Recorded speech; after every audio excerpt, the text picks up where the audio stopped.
Assalamualaikum. Assalamualaikum. Jumpa lagi dengan saya Nurul. Dengan saya Aru. Masih bersama kita di Ide gue. Ide Gue. Oke.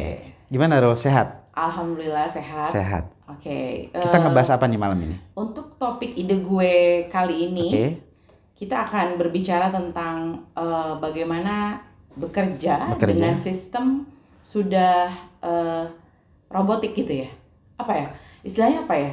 Sistem bekerja di mana sudah bukan orang gitu. Artificial Intelligence. Ya, mungkin bisa dibilang pakai AI tadi ya, AI. Artificial Intelligence. Coba kalau menurut kamu Ru, idenya AI itu untuk di dunia kantor gimana? Oke. Jadi ada seorang penulis yang bernama Ray Kurzweil. Dia seorang futuristis. Beliau menulis tentang berbagai prediksi historis masa depan. Nah, salah satu yang menarik dari Ray Kurzweil ini, dia mengatakan bahwa singularitas itu sudah dekat. Tahu arti singularitas? Singularitas itu adalah di mana mesin mampu melampaui kecerdasan manusia. Apa iya? Nah, apa iya? Kita akan bahas ya di ide kali ini. Oke, menurut kamu gimana, Ru? Nah, barangkali Nurul dan rekan-rekan sekalian masih meragukan apakah mesin itu mempunyai dua, kecerdasan dan kesadaran. Oke. Ya kan? Apakah mesin itu memang cerdas? Dia bisa menghitung, dia bisa menyelesaikan masalah, berkomputasi atau bagaimana? Yang kedua, apakah mesin itu memang punya perasaan? Dia sadar apakah dia sedang sakit atau dia dalam kondisi tertekan, pressure misalnya. Ray Kurzweil mengatakan bahwa di masa depan singularitas itu sudah ada. Di mana mesin selain melampaui kecerdasan manusia, dia juga bakal memiliki kesadaran. Apa buktinya? Nah, ini kan kita berbicara sains ya. Salah satu yang menarik dari sains itu adalah observasi, pengamatan, verifikasi. Dia memberikan contoh begini, Ro. Kita pernah dengar ya, ada salah satu pecatur dunia yang bernama Kasparov. Itu grandmasternya catur. Di atasnya Atut ya? Di atas Atut. Utut. Oh, Utut ya, sorry. Utut, di atasnya Utut. Itu ya, sorry. Di atasnya Utut. Nah, ketika Kasparov ini menjadi sosok yang raja ya di bidang catur, dengan ditemukannya artificial intelligence berupa mesin cerdas, si Kasparov ini berhasil ditaklukkan. Sehingga para futuristis meyakini bahwa mesin itu memang bisa memiliki kecerdasan sebagaimana manusia. Dia bisa mengatur strategi, dia bisa mengatur langkah apa yang diambil, bertahan dan lain-lain. Nah, apa buktinya tadi? Kasparov gagal atau tunduk melawan mesin komputer tadi. Mungkin untuk kondisi serba canggih seperti sekarang ini mungkin bisa-bisa aja itu dipakai. Tapi kalau buat saya masih kurang sependapat dengan seperti hal tadi ya. Artinya fungsi-fungsi kemanusiaan itu digantikan. Mungkin untuk beberapa hal ini bisa terjadi. Tetapi saya menurut ide saya hal ini untuk kondisi Indonesia saat ini masih sulit. Karena ada beberapa hal yang memang masih membutuhkan sense of humanistic tadi. Apa contohnya apa? Gak bisa, misalnya kayak gini, kayak seorang peran guru misalnya ya. Mungkin guru sebagian sudah digantikan dengan fungsi-fungsi tadi. Seperti dengan metode-metode belajar yang sudah canggih lah ya sekarang. Tetapi sense sebagai pendidik gitu ya, sense sebagai konselor gitu. Nah, ini yang sebenarnya menurut saya mesin itu tidak punya sense tadi gitu loh, Ru.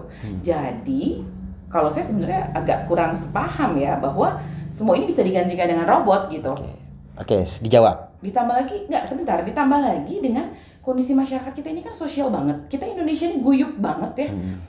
Kekerabatan, ngumpul-ngumpul gitu ya. Itu sangat kental di kita gitu. Dan menurut saya ketika peran itu digantikan dengan robot, saya masih agak sangsi. Oke ya. Nah, pertanyaan selanjutnya, ini kan terkait dengan guyup ya, dengan sense of humanity. Apakah mesin itu memiliki kesadaran? Mesin itu sadar atau tidak? Kalau kita kan sadar. Ketika ada murid yang bandel, kita punya pendekatan. Ya enggak? Approach-nya berbeda dengan anak yang lebih nurut.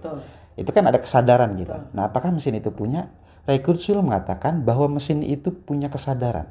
Bisa dibikin. Bisa dibuat, bisa direkayasa.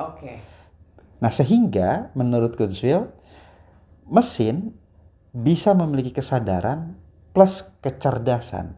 Sehingga dia memprediksikan jika suatu profesi hanya mengandalkan pengetahuan, tanda kutip hafalan, maka dipastikan di masa depan akan tergantikan. Contoh misalnya, Nurul mengajarkan sistem pembelajaran yang berbasis pengetahuan. 1 tambah 1 sama dengan 2. Bahwa sistem pendidikan seperti ini, itu kan kita kan kognitif, kecerdasan kognitif. Kalau kita pola pendidikannya masih seperti itu, maka mesin masa depan yang ultra cerdas ini bisa menggantikan profesi itu.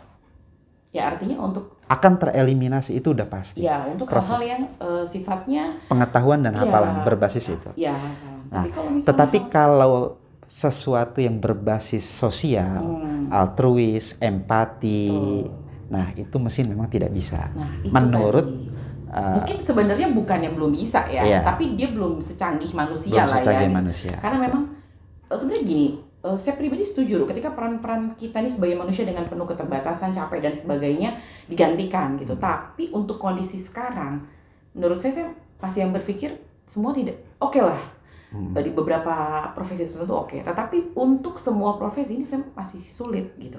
Karena itu tadi sense sosialnya tuh kalau di robot itu nggak ada. Gitu loh. Mungkin untuk hal yang 1 tambah 1 2 oke, kita bisa set itu. Dan jawabannya exactly pas gitu ya. Tapi kalau untuk hal yang berbau sosial, mesin tidak memiliki itu gitu. Atau sampai sekarang belum ada penemuan yang bisa mengarahkan ke sana. Iya. Gitu loh. Beberapa informasi ya terkait dengan profesi-profesi di dunia, terutama di negara-negara maju. Sekarang itu mesin sudah bisa menggantikan beberapa profesi yang dulunya dipegang oleh manusia. Misalnya apa? Suster misalnya.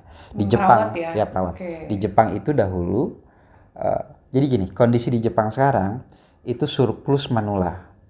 Karena ada gap dulu di dalam regenerasi ya, sehingga manula lebih banyak. Betul. Nah, akibatnya apa? Produktivitas manusia lebih tinggi sehingga apa?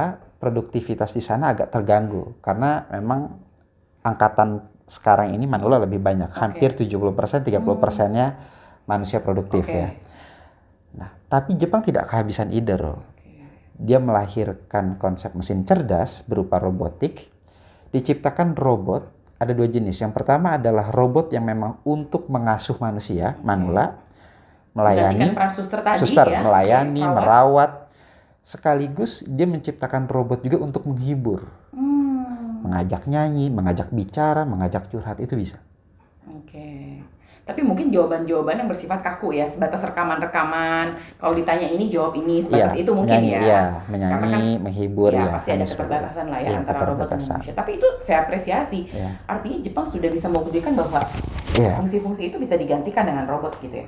Saya pun pernah dengar waktu itu di salah satu restoran di Jepang, fungsi waiters ya, pramusaji itu bisa dan itu terbukti sukses. Jadi kita di sana sudah tidak bukan hanya pramusaji, restoran. Kita pesan secara sistem gitu ya, dengan komputer touchscreen, kita bayar dengan e-money, lalu pesanan kita diantar oleh robot dan itu exactly right. Artinya semua pesanan benar. Nggak ada masalah gitu ya. Dan ini memang sudah terbukti bahwa itu tadi profesi-profesi tadi bisa digantikan seperti perawat, pramusaji gitu ya, waiters dan lain-lain. Tetapi kalau saya di sini sampai sekarang nggak setuju juga ya kalau beberapa profesi yang terutama itu tadi digantikan dengan robot sih. Misalnya Harari ya, ada seorang kesarjanaan Israel ya, beliau orang sejarawan. Beliau menulis tentang buku yang berjudul Homo Deus, Manusia Dewa. Jadi beliau memprediksi bahwa ada 2 plus dan minus. Dia membandingkan antara manusia dengan robot. Kalau manusia itu dana modal awalnya itu kecil loh. Karena tidak ada infrastruktur yang dibangun. Tetapi manusia ini membutuhkan kesejahteraan, gaji take home pay yang besar. Berbeda dengan robot. Kalau robot itu di awalnya yang besar, dia membangun pabrik, membangun struktur tubuhnya, membangun jaringan neuronnya. Tetapi dia tidak membutuhkan gaji, dia tidak membutuhkan take home pay, apalagi tunjangan hari raya, itu nggak butuh dia. Oke, Nah, kalau itu tapi oke ya. tapi yang menarik dari robot itu, dia tidak membutuhkan itu semua, tetapi dia hanya butuh maintenance. Nah, itulah perbedaan dari segi modal awal yang dikeluarkan. Nah, yang kedua persoalannya begini, Ro. Saya bukan meragukan kualitas manusia, tidak ya. Tetapi memang kita harus jujur. Jujurnya begini, kalau profesi itu masih dipegang dan menggunakan tenaga manusia, manusia itu kan memiliki keterbatasan. Capek, lelah, ya? terutama integritas juga, nerima suap, tidak jujur, tidak profesional. Kalau memakai tenaga robot, persoalan-persoalan tadi itu bisa diamputasi. Misalnya apa? Robot itu sangat patuh dia dengan program. Nggak mungkin dia minta-minta duit sama orang. Dan terima suap, tidak korupsi gitu nggak ya. mungkin, dia nggak mungkin itu. Itu kita sepakat ya, semuanya kita sepakat lah kalau untuk itu. Yang kedua, dari segi ketahanan tubuh. Manusia itu kan bekerja terbatas. 9 jam, 9 jam, 10 jam, 12 jam lembur ya. Sedangkan robot unlimited dia 24 jam. Ya enggak? Nah, itu. Nah, persoalan-persoalan itu sehingga menurut Harari ke depan memang harus disadari bahwa memang robotika ini satu sisi dia mengancam, mengeliminasi peran manusia, namun di sisi lain dia menguntungkan manusia. Membantu pekerjaan kita kita. Nah, itulah menurut Ray Kurzweil tadi bahwa memang masa depan itu ada 3 jenis yang bahkan mendominasi kehidupan manusia. Yang pertama adalah artificial intelligence, kecerdasan buatan. Ini nanti dia beragam struktur dan komponennya. Yang kedua adalah algoritma, mesin cerdas komputer misalnya. Dia mampu mengkomputasi sendiri, dia mampu belajar sendiri tanpa dibantu oleh manusia. Dan yang ketiga adalah teknologi informasi. Aplikasi itu masuknya teknologi informasi. Nah, saya kira ada 2 hal. Ini menurut saya ya, kesimpulan yang bisa kita ambil dari ide gue saat ini. Yang pertama, manusia itu harus pandai beradaptasi. Terus menerus beradaptasi dengan kemajuan. Ya, dengan kemajuan teknologi. Yang kedua, belajar sumber hidup. Ini berarti masih terkait dengan yang kemarin Social capital Fukuyama ya. Kalau kalian lihat video kita yang ide gue sebelumnya, ya memang kita nggak akan boleh berhenti untuk terus beradaptasi kemajuan zaman, harus terus update, jangan mau berhenti untuk belajar gitu ya. Artinya terus menerus mengupgrade diri dan belajar gitu. Tetapi sekali lagi di sini kita juga nggak bisa artinya mengesampingkan bahwa di balik keterbatasan manusia gitu ya, betul memang fungsi robot bisa membantu pekerjaan kita dan mempermudah gitu ya, atau bahkan menggantikan beberapa peran yang memang bisa digantikan oleh robot itu sendiri. Tetapi kita juga harus sadar bahwa robot juga bisa error. Seperti halnya komputer ya, bisa juga error gitu ya. Manusia aja yang buatan serba maha masih bisa error gitu, masih bisa capek gitu. Apalagi ini yang buatan manusia. Sah-sah aja selama ini tujuannya baik.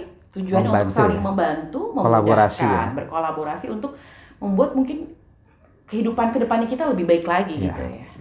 Oke, saya rasa cukup menarik ya ide tentang robotik kehidupan ya, sebagai pengganti profesi, sebagian profesi dari kita ke depannya. Oke, kurang lebihnya kita mohon maaf. Kalau ada kritik, tolong ditulis di komen di bawah ini ya. Jangan lupa di like, di komen, terus di subscribe. Sampai jumpa di ide berikutnya. Kurang lebihnya mohon maaf. Wassalamualaikum warahmatullahi wabarakatuh.